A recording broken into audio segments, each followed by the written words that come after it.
من خلق السماوات والارض وانزل لكم من السماء ماء. کیا انداز ہے اللہ تعالیٰ کا. اللہ فرماتے ہیں بھلا بتاؤ جس نے آسمان و زمینوں کو پیدا کیا اور آسمان سے تمہارے لیے پانی برسایا. فَأَنبَتْنَا بِهِ حَدَائِقَ ذَاتَ بَهْجَةٍ. پھر اس پانی سے خوشنما باغات پیدا کر دیے, خوبصورت باغات. أَإِلَٰهٌ مَّعَ اللَّهِ. بتاؤ اس کے ساتھ کوئی اور معبود ہو سکتا ہے؟ کوئی اور ہے جو یہ سب کچھ کر سکتا ہو؟ اللہ فرماتے ہیں بل ہم قوم یعدلون. یہی لوگ ہیں جو غیروں کو اللہ کے ساتھ شریک کرتے ہیں. امن جعل الارض قرارا. اللہ کہتے ہیں اچھا یہ بتاؤ جس نے زمین کو قرار گاہ بنا دیا تمہارے لیے. پوری زمین, پوری کائنات میں نا ایک پلینٹ ارتھ ایسا ہے جس پہ, وہ پلینٹ ارتھ جو ہے نا وہ بھائی صاحب بہت استعمال کرتے ہیں. پلینٹ ارتھ پہ کچھ کوئی مجھ جیسا ہے نہیں. تو اللہ کی یہ قدرت ہے کہ اللہ نے پلینٹ ارتھ پہ اتنی بڑی بڑی چیزیں پیدا کی ہیں, ایک یعنی وہ والی چیزیں. تو من جعل الارض قرارا, جس نے زمین کو کیا بنایا, قرار گاہ بنایا, رہنے کی جگہ بنایا. کیسی سوٹیبل جگہ ہے نا زمین. پوری کائنات میں ایسی کوئی جگہ رہنے کے لیے نہیں ہے. وجعل خلالها انہارا. پھر پوری زمین میں بیچ میں نہریں جاری کر دی اس نے تاکہ ہر جگہ انسان رہ سکے. وجعل لها رواسیا. بڑے بڑے پہاڑ اس زمین کے بیلنس کو قائم کرنے کے لیے اس زمین پہ قائم کر دیے. وجعل بین البحرین حاجزا. کڑوے اور میٹھے پانی کے درمیان ایک باریک پردہ لگا دیا. دیکھا ہے نا کڑوا اور میٹھا پانی ساتھ ساتھ چل رہے ہوتے ہیں. اِلَٰهٌ مَّعَ اللَّهِ. بھلا بتاؤ اس جیسا کوئی اور معبود ہو سکتا ہے؟ بل اکثرهم لا يعلمون. اللہ کہتے ہیں لیکن ان میں اکثر لوگ نہیں جانتے, یعنی جانتے بوجھتے بھی اندھے بنے ہوئے ہیں. امن یجیب المضطر اذا دعا. یہ بڑی مزے کی آیت ہے. بھلا بتاؤ جو مجبور ہو کر اسے پکارتا ہے اور وہ اس کی پکار کا جواب دیتا ہے. وَيَكْشِفُ السُّوءَ. اور مصیبت کو دور کر دیتا ہے. وَيَجْعَلُكُمْ خُلَفَاءَ الْأَرْضِ. اور اس نے زمین کا خلیفہ تمہیں بنایا. زمین کا کنٹرول کس کے ہاتھ میں ہے؟ انسان کے مقابلے میں زمین میں کسی کی دادا گیری نہیں چلتی. تو یہ اللہ کا کیا ہوا کام ہے, خود سے تھوڑی انسان نے کیا یہ. اللہ فرماتے ہیں اِلَٰهٌ مَّعَ اللَّهِ. بتاؤ اس جیسا کوئی اور معبود اس کے ساتھ ہو سکتا ہے کیا؟ اب یہاں جو اللہ نے فرمایا نا کون ہے جو مصیبت زدہ کی مصیبت کو دور کرتا ہے جب وہ اسے مصیبت میں پکارتا ہے, تو اس سے صاف پتہ چل رہا ہے کہ اللہ مصیبت زدہ کی مصیبت کی پکار کا جواب دیتے ہیں. تو دعا کی فضیلت بھی پتہ چلتی ہے اس سے. یہ جو کہتے ہیں نا دعائیں قبول نہیں ہوتی, بھائی غلط بولتے ہو آپ. اللہ تو کہہ رہے بھلا جو دعاؤں کو قبول کرتا ہے اور ایک معبود ہے جو قبول نہیں کرتا, دونوں برابر کیسے ہو سکتے ہیں؟ تم بتوں کو پکارو. قرآن کہہ رہے کہ سواء علیکم ادعوتموہم ام انتم صامتون. ساری زندگی تم ان بتوں کو, مزاروں کو, قبروں سے مانگتے رہو یا نہیں مانگو, برابر ہے. کوئی پتا بھی ہلنے والا بولو نہیں ہے, کچھ بھی نہیں ہوگا. مانگنا نہ مانگنا برابر. اپنے بارے میں اللہ کیا کہتا ہے؟ اللہ کہتے ہیں ایک جھوٹے معبود ہو, ساری زندگی پکارتے رہو گے, کوئی رپلائی نہیں آئے گا, اور ایک وہ ہے جس کو جب پکارو گے جواب ملے گا آگے سے.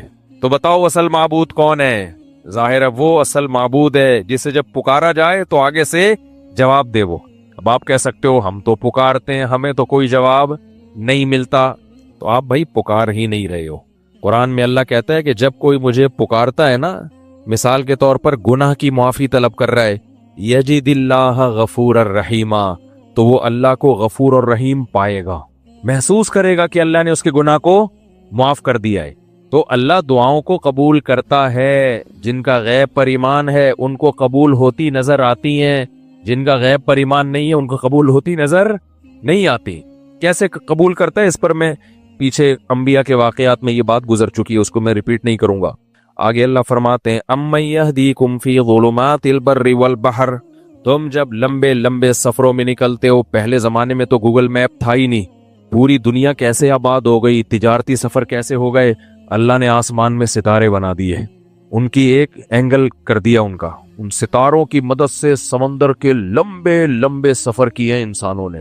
صحراؤں میں بھی, آپ کو پتا ہے صحرا میں جانے کے بعد گم, کچھ پتہ نہیں چلتا, ادھر جانا ہے ادھر جانا ہے, ادھر جانا ہے ادھر جانا ہے. ایسا ستاروں کا نظام بنایا ہے نا اللہ تعالیٰ نے. صدیوں سے انسان انہی ستاروں کی ڈائریکشن کے ذریعے تعین کرتا تھا کہ کدھر کو جانا ہے میں نے. تو اللہ کہتے ہیں بھلا وہ ذات جس نے تمہیں سمندر اور خشکی کے اندھیروں میں راستے بتائے. دوسرے مقام پر آتا ہے کس کے ذریعے؟ ستاروں کے ذریعے.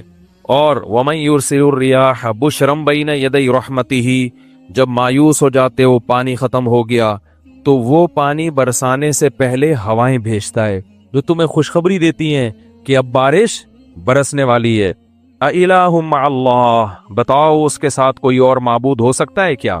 آگے اللہ خود ہی جواب دیتے ہیں تعالی اللہ عما یشرکون، یہ لوگ جن کو اللہ کے ساتھ شریک کر رہے ہیں اللہ ان سے بہت برتر ہے.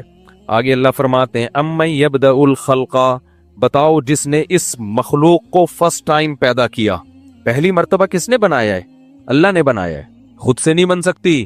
اللہ کہتے ہیں اس کائنات میں غور کرو کون تھا جس نے جب کچھ بھی نہیں تھا تو اپنے کلمہ کن کی طاقت سے سب کچھ پیدا کر دیا. کتنا عجیب بنا دیا اس نے، کچھ بھی نہیں سے سب کچھ بنا دیا. من یبدأ الخلق ثم یعیدہ، پھر وہی اس کو دوبارہ بھی پیدا کرے گا. یہ چیز اللہ کہیں چھوڑتے نہیں ہے. جہاں اللہ بتاتے ہیں نا میں نے پیدا کیا، اللہ وہاں ضرور بتاتے ہیں دوبارہ بھی پیدا کروں گا، کیونکہ سارا مسئلہ کس کا ہے؟ دوبارہ پیدا ہونے کو نہیں مانتے. اس کو تو سب مانتے ہیں پہلی دفعہ اللہ نے بنا دیا، دوبارہ میں آ کے گڑبڑ کرتے ہیں. تو اللہ نے فرمایا یعیدہ، دوبارہ بھی وہ کیا کرے گا؟ اس کا اعادہ کرے گا، دوبارہ پیدا کرے گا تمہیں. وَمَن يَرْزُقُكُم مِّنَ السَّمَاءِ وَالْأَرْضِ، اور کون ہے جو تمہیں آسمان اور زمین سے رزق پہنچا رہا ہے؟ آسمانوں سے پانی برستا ہے، طرح طرح کے نباتات پیدا ہوتے ہیں، زمین سے بھی. ایک ایسا بہترین سائیکل ہے جس سے ہمیں کھانے کو ملتا ہے. 4 دن کھانے کو نہ ملے تو یہ ساری آیتیں سمجھ میں آنا شروع ہو جائیں گے. بھی تو پیٹ بھر کے آئے ہوئے ہیں نا، افطاری وفتاری ہوئی بھی ہے، سموسے پکوڑے ابھی تک پوری طرح ہضم نہیں ہوئے، اس لیے سمجھ میں نہیں آ رہا. اللہ فرماتے ہیں اِلَٰهٌ مَّعَ اللَّهِ، بتاؤ اس کے ساتھ کوئی اور معبود ہو سکتا ہے؟ کون کر رہا ہے یہ سارے کام؟ ایک اکیلا اللہ تو کر رہا ہے. آگے اللہ کہتے ہیں قُلْ هَاتُوا بُرْهَانَكُمْ إِن كُنتُمْ صَادِقِينَ، لاؤ اپنی مضبوط دلیل اگر تم سچے ہو. ہم نے تو دلائل کے انبار لگا دیے، تم بھی تو کوئی دلیل لے کر آؤ. یا رسول اللہ مدد کی، یا غوث آدم مدد کی، اور مزاروں سے مدد مانگنے کی، اور فلانا ڈمکانا، اور یہ اور فلانا پیر صاحب، اور فلانے مرشد صاحب، اور فلانے دامت برکاتہم، فلانی والی سرکار اور ڈمکانی والی سرکار، وہ یوں کوئی کچھ بھی نہیں کر سکتا. پکار کے لائق صرف اور صرف کون ہے؟ اللہ.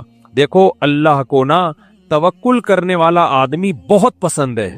توحید میں کمال یہ ہے کہ پورا اعتماد کس پہ کیا جائے؟ بولو اللہ پہ. آج توکل اللہ پہ اعتماد مارکیٹ سے کیا ہے؟ شارٹ ہے. اگر آپ غم میں بہت زیادہ ٹینشن لیتے ہو اس کا مطلب آپ اللہ پہ ایمان نہیں رکھتے. آپ زبانی تو کہتے ہو، حقیقت میں نہیں ہے.